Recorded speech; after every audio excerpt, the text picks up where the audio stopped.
Di ujung Kabupaten Garut, terdapat hutan yang sangat melegenda dan sangat terkenal karena keangkerannya. Leuweung Sancang. Leuweung Sancang ini merupakan salah satu hutan yang paling keramat di Indonesia. Cerita yang akan disajikan Kang Maman Story kali ini berkaitan dengan hutan tersebut, namun berada di selatan Garut. Sebut saja Kampung Cimaung. Nama kampung yang sudah kami samarkan ini dikenal sebagai Kampung Siluman Harimau, di mana Kang Dede selaku narasumber menceritakan pengalamannya saat memasuki perkampungan tersebut. Banyak keanehan-keanehan yang belum pernah dilihat Kang Dede sebelumnya. Lalu, bagaimana kisah lengkapnya? Tonton videonya dari awal sampai akhir biar tidak gagal paham. Dede menyaksikan dengan matanya sendiri. Bola mata dari pemuda itu berubah. Bola mata si pemuda berubah menjadi berwarna kuning dengan pupil hitam yang mengecil. Mata si pemuda itu persis seperti mata seekor harimau.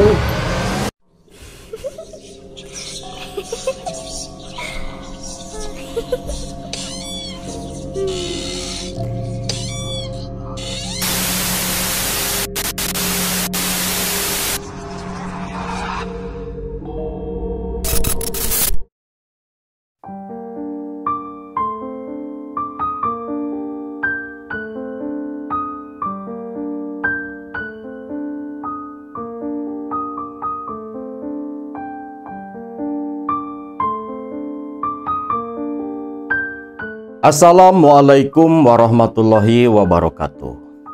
Salam sejahtera buat semua baraya KMS dimanapun kalian berada. Di Jawa Barat ada beberapa kampung-kampung adat seperti Pekampungan Baduy yang ada di daerah Banten, Kampung Ciptagelar, kampung adat seperti Kampung Naga di daerah Tasikmalaya, ada pula di daerah Ciamis sebuah pekampungan adat pula. Kampung-kampung adat ini dihuni oleh warga yang masih menjaga erat adat budaya Sunda. Dari mulai tata cara peribadatan, ritual-ritual, dan sejenisnya. Keberadaan kampung adat ini memang betul-betul gambaran mutlak kehidupan orang Sunda di masa lalu. Tetapi, yang akan Akang ceritakan kali ini bukan salah satu kampung adat yang sudah Akang sebutkan, tetapi tentang sebuah pekampungan terpencil di daerah Garut Selatan. Pekampungan yang warga masyarakatnya mempunyai ikatan erat dengan harimau-harimau sancang. Ikatan dohir dan ikatan batin dengan para siluman harimau sancang yang konon katanya di masa lalu adalah penjelmaan dari para pengikutnya Eyang Prabu Siliwangi. Cerita ini tidak akan bisa kalian temui di channel manapun karena memang narasumber hanya menceritakan kisah pengalamannya yang tanpa disengaja masuk ke pekampungan itu hingga merasakan sendiri kejadian-kejadian di luar nalar akal sehat manusia. Kisah ini dibagikan langsung oleh Kang Dede Aditya yang terjadi di tahun 2008 silam ketika diajak oleh kawannya, sahabat karibnya, pulang kampung ke daerah Garut Selatan. Kang Dede tentunya sudah baraya semua kenal, karena dua ceritanya sudah Akang bagikan beberapa waktu lalu. Kang Dede Aditya yang di tahun 2008 tentunya masih bujangan Kang Dede pun salah satu pemuda yang begitu menggandrungi ilmu-ilmu kebatinan, khususnya ilmu-ilmu pengasihan. Kang Dede bisa dibilang playboy-nya lah di daerah desa Sindangsari, Cimerak sana. Nah, Kang Dede ini punya sahabat karib namanya Tony yang tinggal di Kampung Citelu, Desa Mekarsari, Kecamatan Cimerak, Kabupaten Pangandaran. Nah, sahabat karib Kang Dede ini, Tony, dia dan ibu bapaknya itu bukan asli orang Pangandaran, tetapi berasal dari Desa Sancang di Kecamatan Cibalong, Garut Selatan. Yang tentunya baraya semua tahu, Desa Sancang adalah desa tempat beradanya hutan keramat, hutan paling angker, hutan yang penuh sejarah kaitan dengan sosok Eyang Prabu Siliwangi, Raja Kerajaan Pajajaran. Waktu itu, Tony datang berkunjung ke rumah Dede. Setibanya Tony di rumah Dede, bertegur sapa, saling bersalaman, dan basa-basi berbicara layaknya seorang kawan. Namun di tengah pembicaraan, Tony pun menyatakan tujuannya menemui Dede. "Dek, mau minta tolong, Dek." "Minta tolong apa, Ton?" "Gini loh, Dek. Saya mau minta tolong kamu antar pulang kampung ke Garut." "Pulang kampung? Emang ada acara apa di Garut, Ton?" "Begini, Dek. Keluarga tunangan saya, dia mau ada acara hajatan. Sekalian pula, udah lama nggak berkunjung ke rumah tunangan. Bisa nggak, Dek? Kalau kamu antar saya ke sana. Males lah kalau berangkat sendiri ke kampung," ucap si Tony. Dede pun terdiam. "Aduh, gimana ya, Ton? Kamu kan tahu sendiri, saat ini saya lagi sibuk bantuin Bapak. Karena memang pada waktu itu Kang Dede ini sudah bekerja bantu-bantu bapaknya Mang Kosim. Ayolah, Dek, antarlah ke sana. Janjilah, nanti kalau sudah sampai di Desa Sancang, di desa kelahiranku, akan kukenalkan kau ke salah satu gadis yang ada di sana. Kamu tahu sendiri, Dek, gadis-gadis di Garut cantiknya bukan main, cantiknya alami." Nah, Dede yang memang playboy ini ditawari mau dikenalkan dengan salah satu gadis yang ada di Desa Sancang, di kampung halaman Tony, langsung tertarik. "Wah, yang bener, Ton. Ya bener lah, Dek. Ngapain juga bohong? Gimana? Mau nggak antar ke sana?" "Boleh lah. Emang mau kapan berangkat ke sana?" "Besok, Dek. Soalnya acaranya tinggal beberapa hari lagi. Gimana? Mau nggak?" Dede terdiam. "Aduh, gimana ya, Ton? Kok dadakan banget sih, Ton?" "Ya pokoknya antar ajalah ke sana. Gampang lah. Pokoknya segala sesuatu nanti saya yang tanggung," ucap Tony. "Cepatlah, Dek. Gadis-gadis di sana cantik-cantik loh, Dek." "Ya udahlah, ayo. Mau berangkat jam berapa?" Tony pun tersenyum selepas sahabatnya ini mau menemani dia pulang kampung ke Garut. "Besoklah pagi-pagi saya jemput ke sini," ucap si Tony. Nah, selepas itu, Tony tak lama kemudian langsung pamitan pulang kembali ke Citelu. Singkat cerita, esok paginya Tony memang datang menjemput Dede ke Sindangsari. Dede yang sudah bersiap pun langsung dibonceng oleh Tony dan berangkat bersama-sama menuju ke daerah Garut lewat jalur selatan. Perjalanan waktu itu tidak terasa begitu melelahkan karena jalan yang mereka berdua lewati itu melewati pantai-pantai yang begitu indah. Sepanjang perjalanan lewat jalur selatan Pangandaran, melewati Kabupaten Tasikmalaya yang langsung ke perbatasan Garut Selatan, pemandangan sepanjang perjalanan itu membuat mata siapapun pasti kagum dan merasa takjub.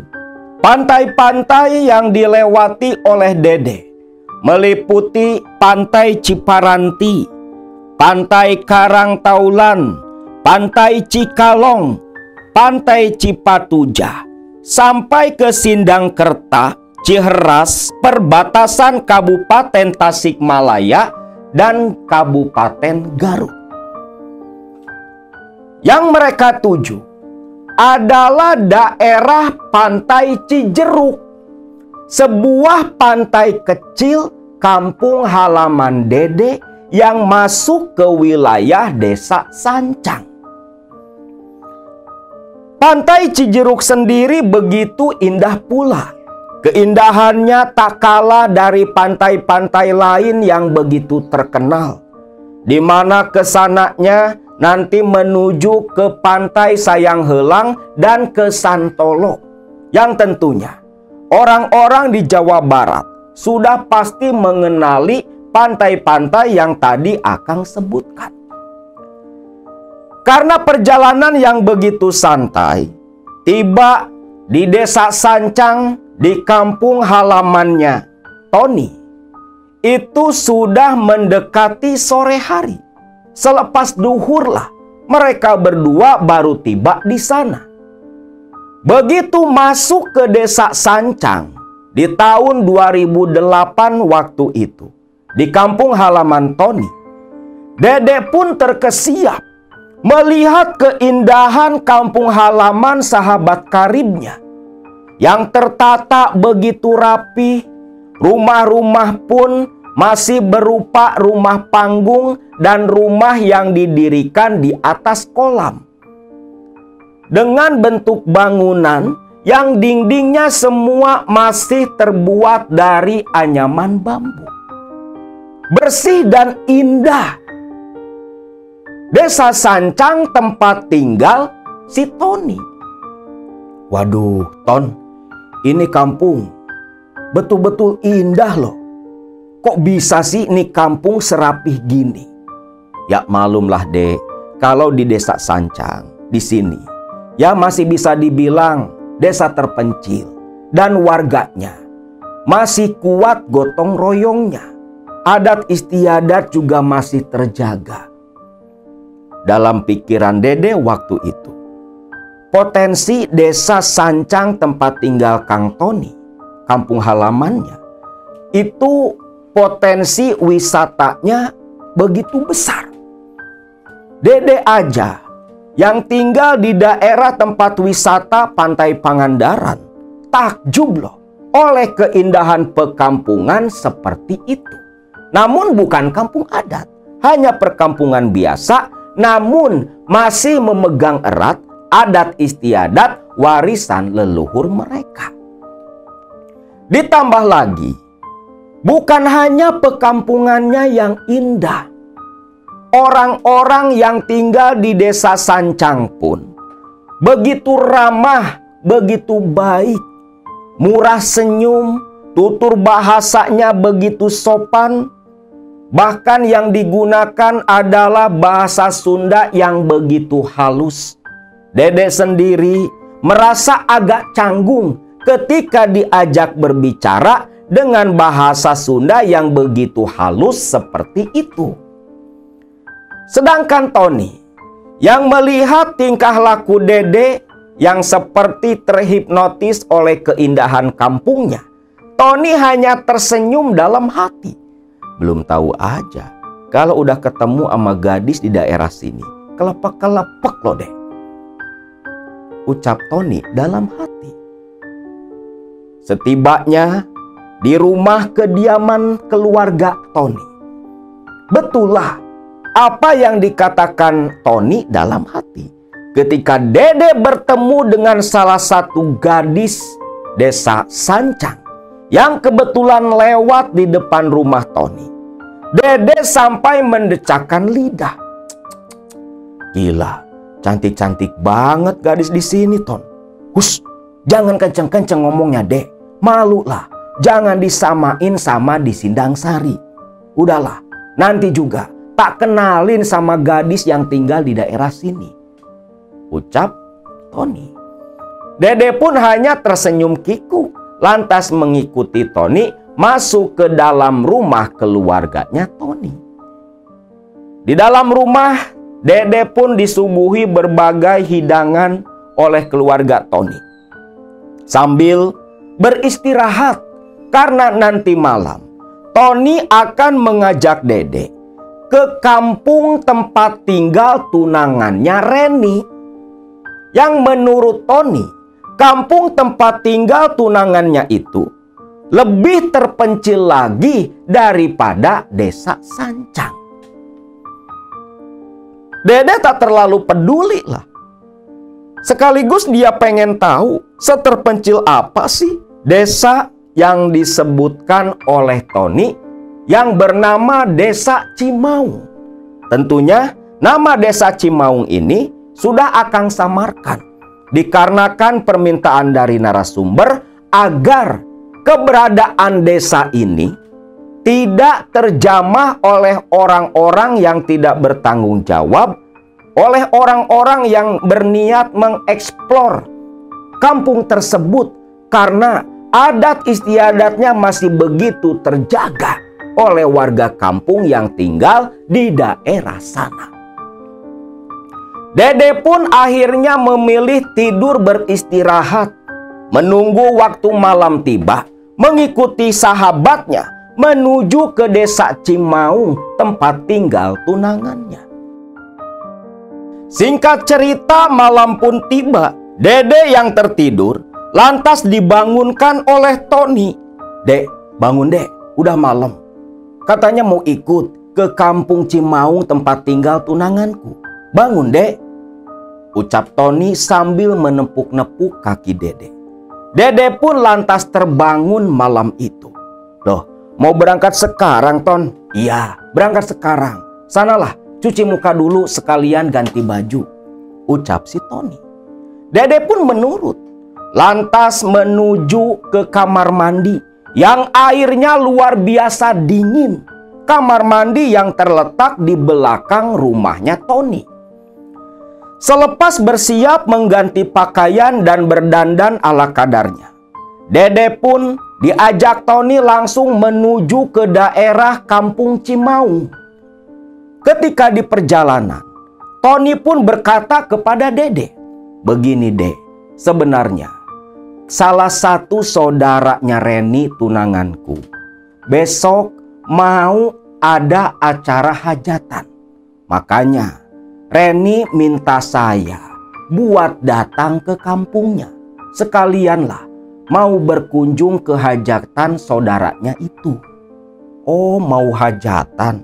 Nikahan apa, Ton? Iya deh, mau ada acara nikahan. Dan kebetulan pula hiburannya acara dangdutan, ucap Tony. Dede pun senang dong kalau ada yang namanya acara dangdutan di Sindang Sari nih. Dede nggak pernah telat hadir. Dia begitu menikmati acara-acara seperti itu. Terlebih lagi Dede bisa cuci mata menikmati pemandangan kecantikan para kaum hawa. Nah, singkatnya, masuklah Dede bersama Tony ke kampung yang bernama Kampung Cimaung. Memang Dede sendiri merasakan pantaslah desa Cimaung atau Kampung Cimaung ini disebut oleh Tony sebagai kampung terpencil. Lah akses jalannya saja ke sana itu masih berupa jalanan batu. belum diaspal seperti pada zaman saat ini.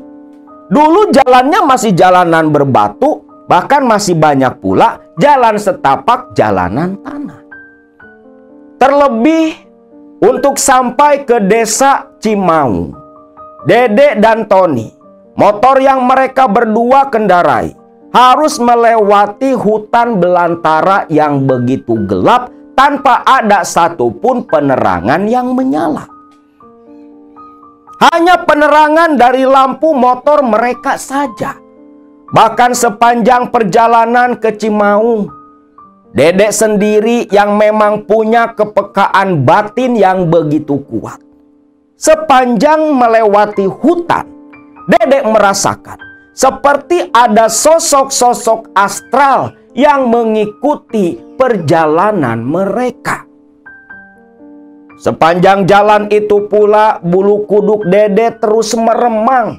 Terlebih lagi ketika masuk ke kampung Cimaung, Dede merasa seperti masuk ke dimensi yang berbeda. Hawanya, suasananya, aromanya bukan seperti di alam manusia. Makanya Kang Dede sampai berpikir, ini sebenarnya kampung apa? Kok gini? Wingit, angker. Ini kampung orang apa kampung siluman? Pikir Kang Dede. Namun Tony, seperti yang sudah terbiasa, menganggap apa yang Dede rasakan itu merupakan hal wajar. Singkatnya, masuk ke perkampungan, melewati deretan rumah-rumah panggung yang mirip dengan rumah-rumah di desa Sancang, tempat kelahiran Kang Tony.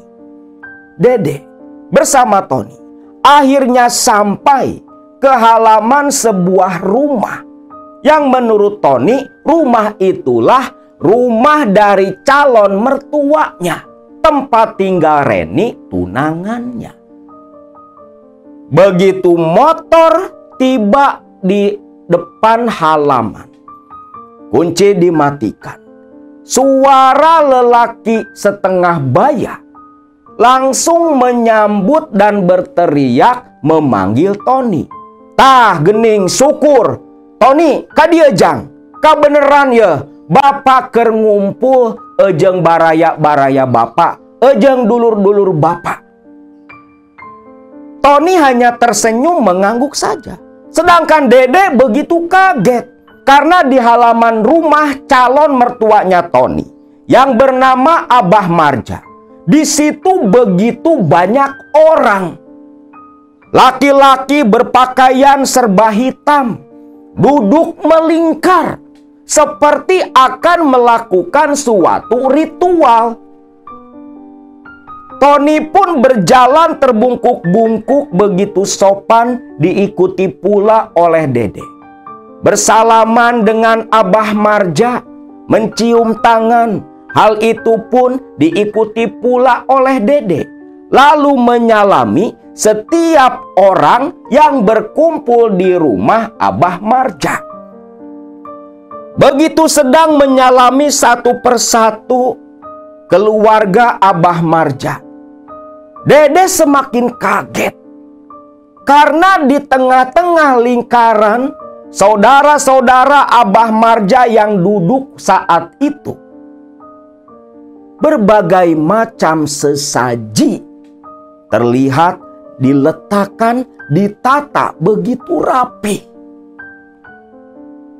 Bulu kuduk Dede kembali merinding.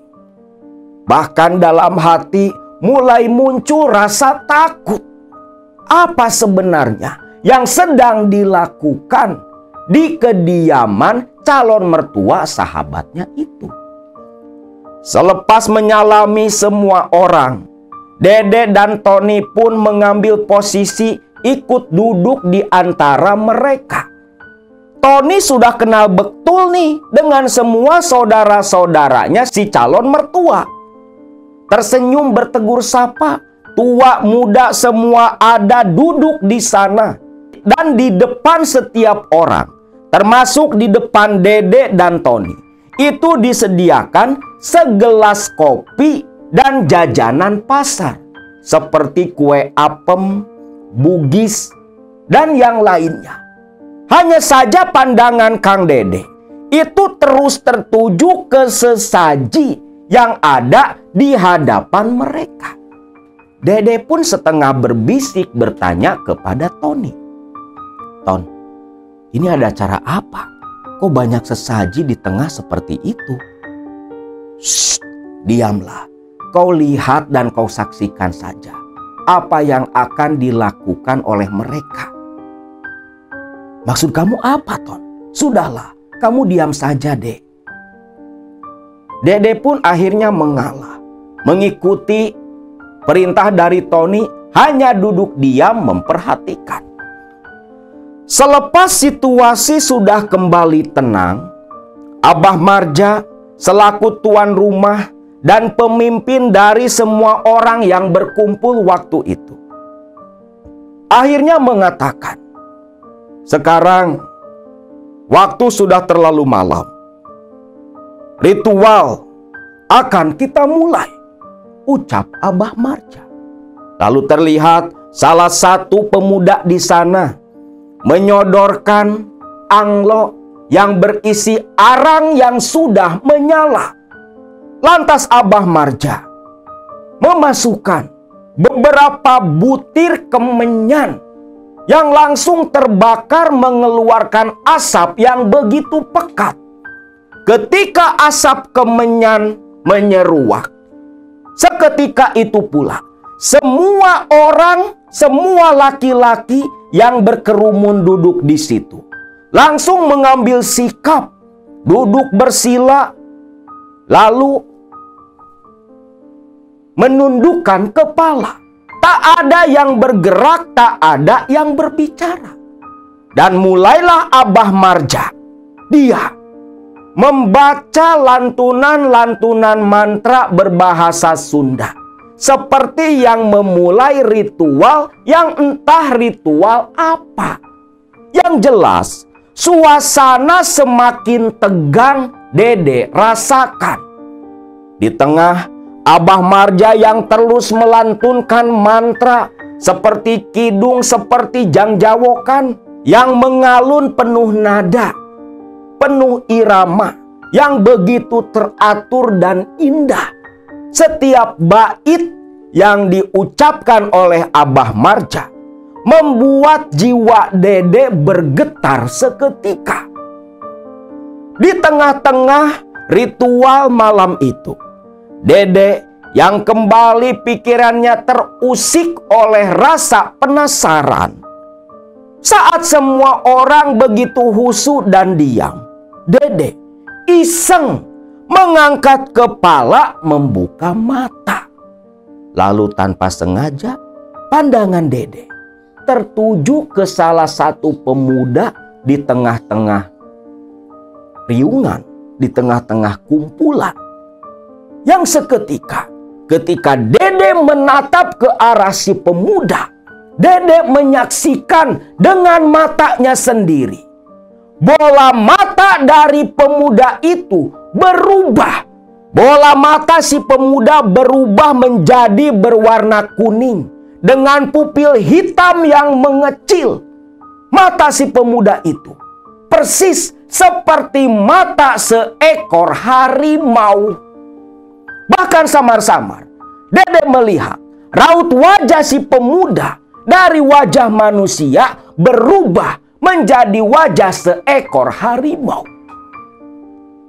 Dede gemetar ketakutan, terlebih ketika dia sadar semua orang pun mengalami hal yang sama. Matanya berubah menguning, pupil hitam mengecil. Dede seperti duduk di tengah-tengah kumpulan manusia-manusia harimau. Inilah cindaku dari tanah Sunda. Bukan hanya di Pulau Sumatera ada yang namanya sosok manusia harimau. Bahkan di daerah Pulau Jawa ini, di daerah tanah Pasundan, di daerah Garut Selatan, ternyata Ada pula pekampungan yang diisi oleh manusia-manusia, saudara-saudara kita yang mempunyai ikatan batin dengan makhluk yang disebut harimau-harimau sancang. Dede yang ketakutan waktu itu langsung menundukkan kepala. Tak berani menatap mata mereka yang begitu menakutkan. Bahkan ketika duduk bersila saat itu, samar-samar Kang Dede mendengar suara geraman dan auman harimau dari kejauhan. Ya Allah, ini mah bukan kampung orang, ini kampung siluman, pikir Dede. Dia begitu sebel nih sama Tony kawannya. Kenapa nggak bilang? Kalau tahu kampung tempat tinggal tunangan Tony seperti itu, Dede pasti nggak bakal mau datang berkunjung ke sana. Setelah cukup lama ritual dilakukan, Abah Marja pun mengakhiri ritual malam itu. Lalu Abah Marja berkata, ritual sudah selesai. Sekarang kalian nikmati hidangan yang sudah disediakan. Ton, Jang Dede, sok minum kopinya, makan makanannya. Karena nanti selepas ini akan ada acara sambung silaturahmi. Ton, sambung silaturahmi acara apa? Tony tersenyum. Nanti kamu tonton saja seperti apa. Pasti kamu bakal kaget deh. Pikiran Dede udah kemana-mana nih. Ritual pembuka saja seperti itu. Apalagi acara inti. Akhirnya Dede mengalah. Dia menikmati kopi dan makanan yang disediakan. Ikut bersukaria dengan semua orang. Seolah hal yang tadi terjadi sudah terbiasa bagi mereka. Namun berbeda buat Dede. Pertama kali seumur hidupnya, Dede menyaksikan dan mengalami langsung ritual-ritual seperti itu. Singkatnya, selepas selesai menikmati hidangan yang disediakan tuan rumah Abah Marja, Abah Marja pun mengajak semua saudara-saudaranya di situ langsung turun ke halaman yang berupa tanah lapang. Ton, ini mau pada ngapain, Ton? Alah, sudahlah, ikut saja. Nanti kau tinggal nonton. Gak usah banyak tanya. Abah Marja seperti yang tahu isi dalam hati dan pikiran Dede. Jang Dede lihat saja nanti seperti apa. Karena ini salah satu bagian adat budaya yang diwariskan leluhur kami di kampung ini. Oh, iya Abah, saya paham Bah, ucap Dede. Dede sendiri gak menyangka. Ternyata memang calon mertua dari sahabatnya ini bukan orang biasa. Buktinya tahu isi dalam hati dan pikirannya. Akhirnya Dede dan Tony pun mengikuti mereka semua ke halaman yang berupa tanah lapang itu. Lantas Dede beserta Tony duduk di pinggiran, menyaksikan 20 orang lelaki mulai masuk ke tanah lapang.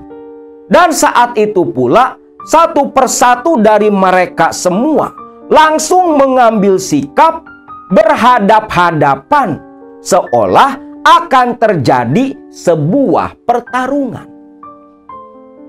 Awalnya, selepas seperti mereka menentukan lawan di antara saudara-saudara sendiri, mereka pun mulai berdiri tegak dan menundukkan kepala. Suasana berubah menjadi begitu hening. Sampai akhirnya, selepas semua menundukkan kepala seperti yang melakukan suatu ritual, mereka pun langsung mengambil kuda-kuda. Dan seketika pertarungan pun dimulai dengan aba-aba dari Abah Marja. Di situ Kang Dede hanya bisa melotot. Dulu di tahun 2004, Kang Dede pernah menyaksikan hal serupa di daerah Sindang Sari tempat tinggalnya, ketika dua sepupunya melakukan hal sama ketika ikut latihan di guru mereka. Sambung silaturahmi yang ternyata adu fisik, adu jajaten, adu kekuatan. Nah, di sini di Kampung Cimaung itu lebih ekstrim lagi. Sampai Dede berkata dalam hati, walah, ini mah bukan sambung silaturahmi, ini mah adu jajaten, adu kekuatan, pikir Dede.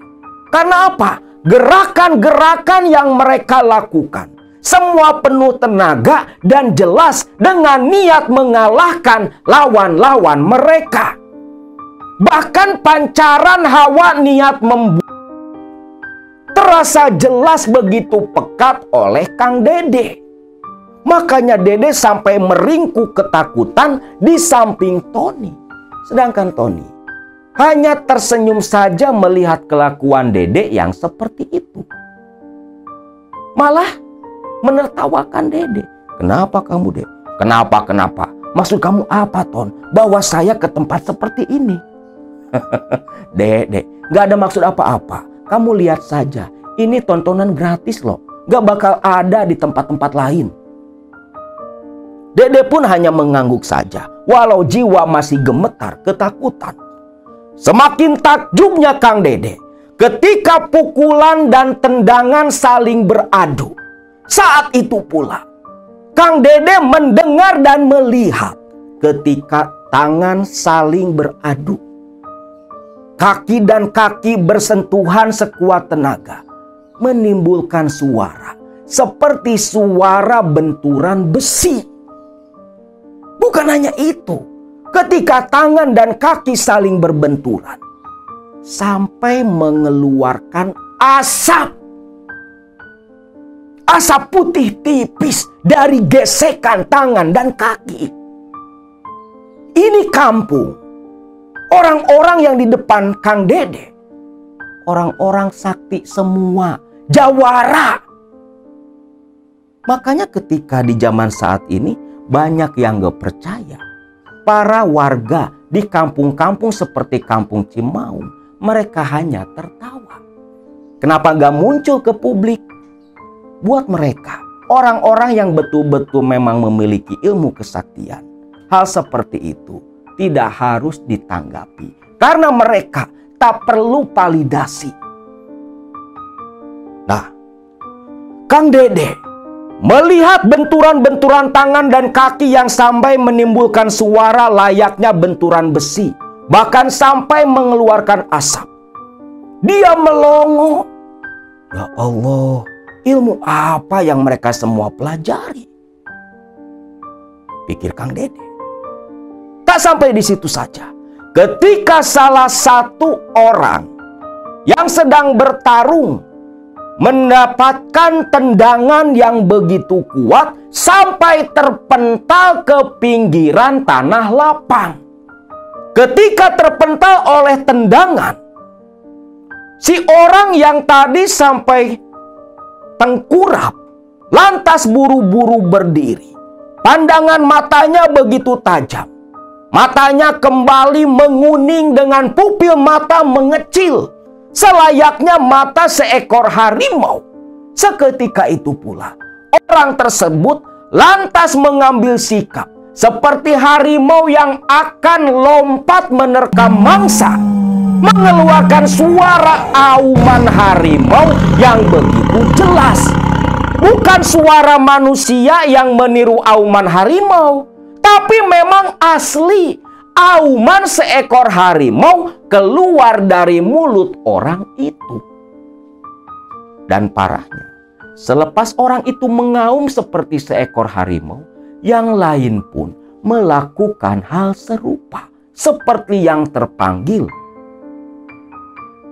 Harimau-harimau sancang yang menyatu dengan tubuh mereka terpanggil dan muncul mengeluarkan auman yang sama. Selepas itu, Pertarungan pun kembali terjadi di antara mereka semua. Sampai Abah Marja menghentikan itu semua. Selepas Abah Marja menghentikan pertarungan, semua orang kembali normal, mengambil posisi seperti yang tidak terjadi apa-apa. Lalu, seperti yang sudah paham apa yang harus dilakukan, ke-20 orang ini lantas mengambil sesuatu di pinggiran tanah lapang. Saat itulah Kang Dede kembali ketakutan, karena masing-masing orang-orang itu mengambil golok panjang. Golok panjang khas Garut yang gagangnya berbentuk kepala harimau. Langsung mereka cabut dari sarungnya. Golok yang begitu tajam sampai gemerlapan terkena sorotan cahaya bulan. Ton. Ini mau pada ngapain, Ton? Kok semua bawa golok, Ton? Sudahlah, Dek. Kamu tonton saja, kamu lihat saja. Sebentar lagi, ada hal yang lebih menarik yang bakal kamu saksikan. Dede bingung, maksudnya apa? Namun ketika aba-aba keluar dari bibir Abah Marja, barulah Dede paham yang ternyata pertarungan babak kedua ini menggunakan senjata tajam, golok-golok panjang, golok gobang yang bergagangkan kepala harimau. Langsung saling disabetkan ke lawan mereka masing-masing. Waduh, Ton, ini mau saling Ton. Dede makin takut, pengen rasanya dia keluar dari kampung Cimaung detik itu pula. Ketika golok disabetkan saling beradu sampai mengeluarkan percikan-percikan api. Merinding Dede melihat itu, sampai memeluk erat lengannya Tony saking ketakutannya. Terlebih lagi ketika Dede memperhatikan salah satu golok panjang itu disabetkan mengenai batang leher lawan. Dede sampai mau teriak menutup mulut. Pikiran Dede, tuh kepala pasti bakal ngegelinding. Namun apa yang terjadi? Ketika golok itu mengenai batang leher, malah mengeluarkan percikan api seperti baja besi. Loh. Ton, kok nggak tembus, Ton? Dek, mereka semua ini punya ilmu kebal. Gak bakal tembus lah. Perhatikan saja. Betul lah, tak ada satupun luka yang muncul di kulit mereka. Kang Dede sampai mendecakkan lidah. Bener-bener baru pertama kali dia melihat kejadian seperti itu. Betul-betul takjub. Dan goloknya asli tajam. Bukan golok yang biasa digunakan para pesulap. Ini golok asli, biasa pakai nebang kayu. Kalian bisa bayangkan sendiri bagaimana perasaan Kang Dede duduk menonton di tengah kejadian semacam itu. Sampai akhirnya hal itu pun selesai sekitar jam 2 dini hari. Selepas acara selesai, semua orang tersenyum dan saling bersalaman berangkulan, mengenakan kembali pakaian mereka. Lalu kembali ke tempat tadi, duduk melingkar, menikmati hidangan seolah tidak terjadi apa-apa. Lalu Abah Marja yang menatap ke arah Dede. Dia tahu betul apa isi pikiran Dede. Jang Dede, jangan kaget. Acara seperti tadi di kampung ini, di kampung Cimaung, memang sudah jadi tradisi. Acara seperti itu acara sambung silaturahmi sesama saudara. Dalam hati Dede berkata, ini mah bukan acara silaturahmi. Ini mah mau saling bikin mati, pikir Dede.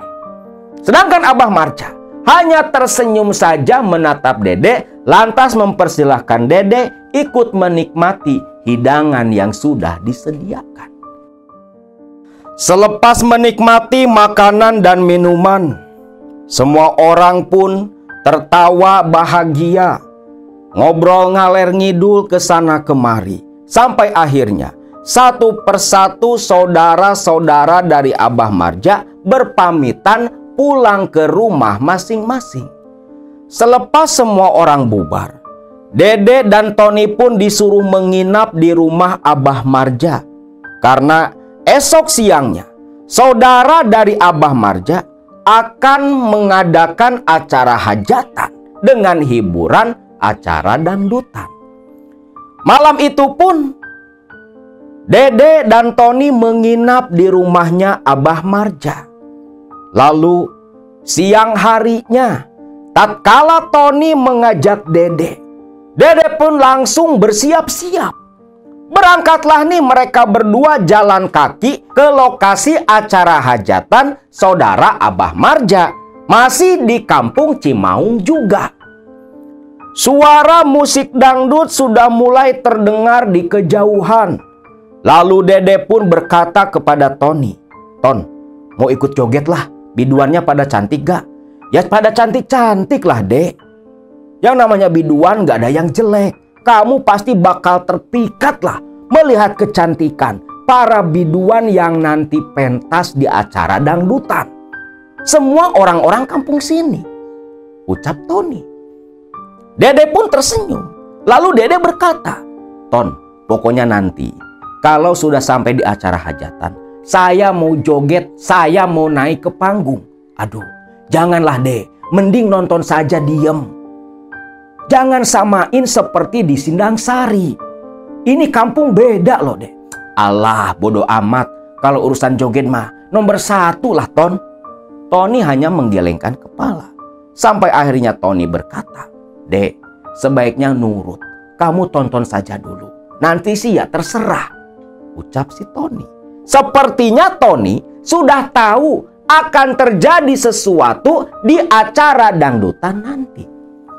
Singkatnya, tibalah Dede dan Tony di keramaian. Laki dan perempuan semua berkumpul di satu tempat. Terlihat pula di atas panggung dan di bawah panggung di depan, banyak laki-laki yang asik berjoget menikmati lantunan musik, lantunan lagu dari para biduan yang memang kecantikannya luar biasa di mata Dede. Seolah para biduan ini mempunyai aura pemikat yang begitu kuat. Dede yang memang penikmat acara seperti itu, begitu suka joget di acara-acara dangdutan. Ingin rasanya dia langsung naik ke panggung. Karena pikirannya Dede, toh itu yang ngadain acara keluarga dari tunangannya si Tony. Namun Tony yang melihat gelagat Dede mau jalan naik ke panggung, langsung menahan tangan Dede. "Dek, diam dulu. Jangan dulu naik ke panggung. Kau diam, kau tonton saja dulu. Lihat situasinya, Dek." "Loh, emang kenapa, Ton?" "Alah, pokoknya kamu lihat sendirilah nanti." Terlihat raut wajah Tony seperti yang panik waktu itu. Dede pun jadi penasaran. Walau dia agak gemes nih sama kawannya yang ngelarang untuk joget naik ke panggung. Namun gak berselang lama, tengah hari waktu itu terjadi keributan perkelahian orang-orang yang sedang joget di atas dan di depan panggung. Aduh, Ton, kok malah jadi ribut, Ton?" "Ya inilah maksudku, coba kau lihat." Dede pun memperhatikan ke arah keributan. Para pemuda, orang setengah baya, saling beradu hantam saat itu. Dan anehnya, tak ada yang teriak ketakutan seolah hal itu hal wajar. Saat itu pula, Dede semakin ketakutan ketika melihat salah satu orang yang bertarung mengambil sesuatu dari belakang tubuhnya yang ternyata sebilah golok yang begitu tajam sudah digenggam dan siap disabetkan. "Aduh, Ton, ada yang bawa golok, Ton."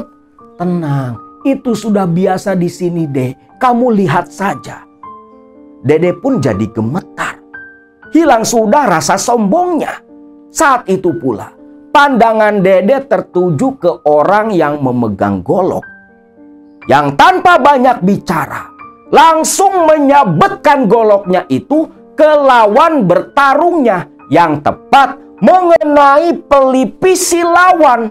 Yang langsung saja pelipis lawannya itu terkena golok yang tajam, luka menganga, terbuka, darah bercucuran seketika. Namun tak ada teriakan mengadu kesakitan dari orang yang disakiti. Malah orang itu dengan santainya menutup luka di pelipis keningnya. Lantas berjalan santai ke belakang panggung. Yang saat itu pula Dede yang penasaran terus mengikuti, mau memperhatikan apa yang akan dilakukan orang itu. Di pandangan Dede, orang yang terkena golok tadi membuka botol aqua, air putih, lantas dibaca-bacain sesuatu, langsung diusapkan, disiramkan ke wajah dan luka bekas. Dede langsung melongo sampai membuka mulutnya. Ketika diusap luka bekas golok itu, saat itu pula lukanya langsung menyatu. Luka yang terbuka menganga kembali menyatu rapat seketika, seperti tak pernah terluka sama sekali. Melihat dan menyaksikan keanehan itu, jiwa Dede semakin gemetar ketakutan. Lantas dia buru-buru balik kembali ke lokasi Tony. Dan Dede melihat orang yang tadi kembali joget seperti biasa, seolah tak pernah terluka sama sekali. Situasi pun kondusif lagi. Aduh, Ton, ayolah Ton, pulang Ton, pulang. Gak bener lah, tempat gak bener ini Ton. Loh, kenapa Dek? Katanya mau joget. Enggak ah, ampun dah, gak bakalan mau joget dah. Yuk pulang. Tony pun hanya tertawa menyaksikan tingkah laku kawannya. Seolah-olah nih si Tony bawa Kang Dede ke tempat seperti itu, seperti yang mau ngasih pelajaran ke Dede yang memang petang-tang peteng-teng di desa Sindang Sari. Nah, ini salah satu kepedulian seorang sahabat itu. Akhirnya Tony pun setuju, lantas bersama dengan Dede balik kembali pulang ke rumahnya Abah Marja, calon mertua Kang Tony. Nah, setibanya di rumah Abah Marja, Tony pun cerita apa yang terjadi di lokasi hajatan. Itu loh Pak, ini loh, temenku ini loh Pak, dia sampai ketakutan Pak, lihat kejadian tadi, ucap Tony sambil tersenyum. Sedangkan Dede hanya diam menunduk, jiwanya masih gemetar ketakutan. Lah, yang semalam saja luar biasa. Dan Dede tahu betul, Abah Marja ini orang yang disepuhkan di kampung Cimaung. Pasti kesaktiannya melebihi mereka semua. Abah Marja pun tersenyum, lalu menatap ke arah Kang Dede. Dek, kejadian-kejadian seperti tadi itu sudah jadi adat istiadat di kampung ini. Seperti kejadian semalam. Itu bagian dari warisan leluhur kami di kampung Cimaung. Yang jelas Dek, dimanapun dan kemanapun Jang Dede pergi, dimanapun Jang Dede tinggal, hargai dan junjung tinggi adat budaya yang ada di tempat itu, ucap Abah Marja menasihati Kang Dede. Bahkan Abah Marja lanjut menasihati Dede tentang kehidupan. Yang sampai pada akhirnya Abah Marja tersenyum dan menatap cukup tajam ke arah Kang Dede sambil berkata, Jang Dede, Abah tahu Jang Dede ini punya begitu banyak ilmu-ilmu pengasihan, ilmu pelet. Abah tahu. Untung saja Jang Dede tidak menggunakan ilmu pelet Jang Dede ke salah satu gadis di kampung Cimaung. Loh, memangnya kenapa, Bah? Jang Dede, kalau sampai Jang Dede menggunakan ilmu pengasihan yang Jang Dede miliki ke salah satu gadis di kampung ini, bisa-bisa yang ada nanti Jang Dede pulang sudah tidak bernyawa. Kaget dong Dede mendengar itu. Ternyata seberbahaya itu orang-orang kampung Cimaung yang terlihat begitu ramah, sopan ketika berbicara, terlebih ke orang luar kampung Cimaung. Makin ketakutanlah Dede waktu itu. Aduh, Abah, Tony, Ton, baliklah Ton. Takut saya Ton tinggal lama-lama di kampung seperti ini. Hehehe, Jang Dede, ya jangan takut. Yang penting, tak ada niat buruk, tak ada niat jahat di hati Jang Dede. Ingat, kalau kita punya niat baik, balasannya baik pula.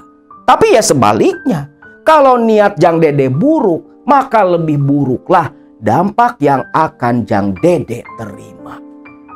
Ucap Abah Marja. Gitu Jang Dede. Makin takutlah Dede diomongin kayak gitu sama Abah Marja. Makin pengen pulang. Sudah Jang Dede. Jangan takut, jangan cemas. Abah bisa menjamin keselamatan Jang Dede. Cuma kalau memang Jang Dede maksa mau pulang, baiknya besok jam 3 pagi saja pulang dari sini. Jam 3 pagi? Kenapa harus jam 3 pagi, Bah? Itu aturannya. Kalau Jang Dede mau pulang lagi ke Pangandaran, besok jam 3 pagi dini hari saja. Biar nanti anak Abah yang mengantarkan Jang Dede dan Tony sampai ke perbatasan Tasik. Agar keselamatan kalian terjaga. Soalnya ada beberapa orang yang ingin mencoba Jang Dede. Mungkin terusik oleh ilmu-ilmu pengasihan yang Jang Dede punya. Aduh, kok bisa gitu, Bah? Sudahlah, jangan terlalu dipikirkan. Yang pasti, besok saja jam 3 dini hari kalau mau pulang. Biar nanti anak Abah yang mengantar kalian. Akhirnya Jang Dede pun setuju. Karena dia masih sayang nyawa. Gak berani melawan perintah Abah Marja. Maka menginaplah lagi Dede dan Tony waktu itu. Bahkan Tony disuruh langsung pulang ke Pangandaran. Gak perlu mampir dulu ke desa Sancang, kampung halamannya Tony. Tony pun setuju. Dia begitu patuh kepada calon mertuanya itu. Singkatnya, jam 3 dini hari, Dede dan Tony pun langsung bersiap-siap mengemas pakaian dan barang-barang mereka, termasuk oleh-oleh untuk orang tua Tony dan Dede dari Abah Marja. Dan tepat jam 3 dini hari itu pun, Dede beserta Tony pamitan cium tangan ke Abah Marja. Tony yang bawa motor saat itu, Dede dibonceng di belakang. Nah, ketika selepas pamitan dari Abah Marja, motor langsung dinyalakan. Keluar, diantar langsung oleh Reni, tunangannya Tony. Melepas kepergian sang tunangan kembali ke Pangandaran, saat itulah Dede pun bertanya kepada Tony. Ton, mana anak Abah Marja yang mau nganter kita sampai ke perbatasan? Nantilah, nanti juga kamu tahu. Cuma harus ingat, apa yang kamu lihat, apa yang kamu saksikan nanti di perjalanan, jangan bicara, lebih baik kamu diam saja. Ucap Tony. Tentunya Dede jadi penasaran. Apa maksud Tony? Namun Dede karena sudah menyaksikan sendiri keanehan-keanehan di kampung Cimaung, Dede pun tidak terlalu banyak bertanya lagi. hanya diam sepanjang perjalanan. Ketika keluar dari batas desa atau batas kampung Cimau, belum ada hal aneh yang Dede alami. Namun, selepas keluar dari kampung Cimau, setelah cukup lama motor berjalan jauh, Dede tak sengaja mendengar suara gemerisik dari samping kiri jalan. Dede pun menoleh. Saat itulah Dede melihat seekor harimau sebesar anak sapi berlari mengikuti mereka berdua dari belakang. Bahkan semakin mendekat ke arah motor, Dede pun lantas menutup mata. Bahkan ketika suara geraman dan auman terdengar, Tony masih tetap bersikap begitu tenang, seolah seperti sudah terbiasa. Semakin jauh motor berjalan, si harimau yang mengikuti Dede semakin jelas terlihat, nyata di mata Dede, bukan bayangan, bukan ilusi. Harimau itu terus mengikuti sampai perbatasan Garut dengan Kabupaten Tasikmalaya. Barulah ketika masuk wilayah Tasik, harimau itu pun berhenti menatap ke arah Dede, lantas berbalik menghilang dari pandangan. Dede yang wajahnya pucat ketakutan, tubuhnya gemetar. Dede pun bertanya kepada Tony ketika berhenti di pinggiran jalan. Ini sudah masuk Kabupaten Tasik nih. Dek, kamu lihat yang tadi? Iya, Ton. Yang tadi harimau? Iya, Dek. Itu memang harimau. Harimau dari hutan Sancang. Tapi kata Abah Marja, ya, yang mau nganterin kita kan anaknya. Tony pun tersenyum. Nah, itulah, Dek, yang disebut Abah Marja anak. Salah satu anaknya Abah Marja. Makin kaget dong Dede waktu itu. Dia nggak menyangka sama sekali. Ternyata yang disebut Abah Marja anaknya, yang akan mengantarkan Kang Dede beserta Tony pulang, ternyata wujudnya berupa seekor harimau penghuni hutan Sancang. Nah, pengalaman itu pun betul-betul membuat Kang Dede semakin sadar diri.